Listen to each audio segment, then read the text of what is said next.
హరి ఓం ప్రియ హిందూ బంధువులందరికీ కూడా మీ యొక్క ఓం భారత శక్తిపీఠం మీ భారతానంద మహారాజ్ ప్రేమాశీలు తెలియజేసుకుంటూ ఈరోజు మన యొక్క అంశం ఏంటంటే అడ్డంగా పుట్టిన ఒక అడ్డగాడిద అద్దాలు రాయి వేసుకొని విర్రవీగిపోతున్నాడు.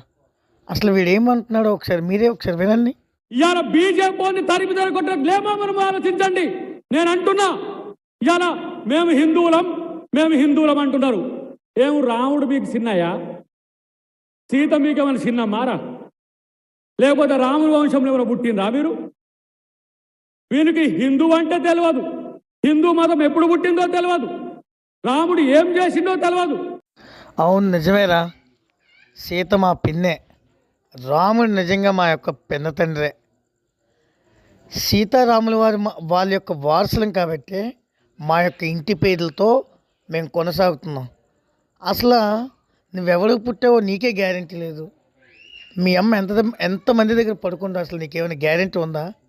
పోనీ సోనియమ్మ అంత మీ నాన్నకేమైనా సోనియమ్మ ఏమైనా పెళ్ళమా? అరే నాకు తెలియక అడుగుతాను, పోనీ ఏసేమని మీ అమ్మ మొగుడా? ఏసు ఎప్పుడు పుట్టాడో నీకు తెలీదు. మీ యొక్క క్రిస్తాని మతం ఎప్పుడు పుట్టిందో నీకు తెలీదు. అసలు గొర్రెల్లో పెద్ద గొర్రె అని చెప్పి బాగా నిరూపించుకున్నవారా. నిజంగా గొర్రెలు కాసే వాళ్ళని కాదు అనవలసింది, నీలాంటి ఎదవని అనాలి, గొర్రెల్లో పెద్ద గొర్రెని. సరే, హిందూ ధర్మం ఎప్పుడు పుట్టిందో, భూమి ఎప్పుడైతే అవతరించిందో అప్పుడే హిందూ ధర్మం పుట్టింది.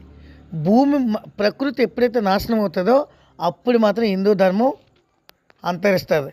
అప్పటి వరకు నీలాంటి లపుట్టుగాలు కానీ నీలాంటి పోరంబోకులు ఎంతమంది వచ్చి ఎన్ని అరుపులు అరిచినా కూడా ఈ హిందుత్వానికి హిందువులకి ఎటువంటి డ్యామేజ్ కూడా జరగదు. అది గుర్తుపెట్టుకో.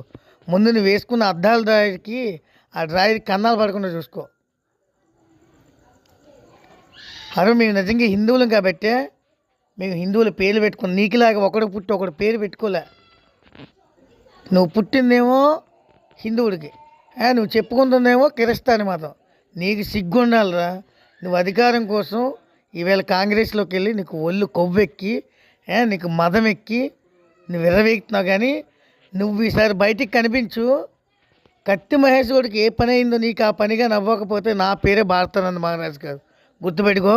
అద్దంకి దయాకర్, నీకు రోజులు దగ్గర పడ్డే, నువ్వు లెక్క పెట్టుకో. జై శ్రీరామ్.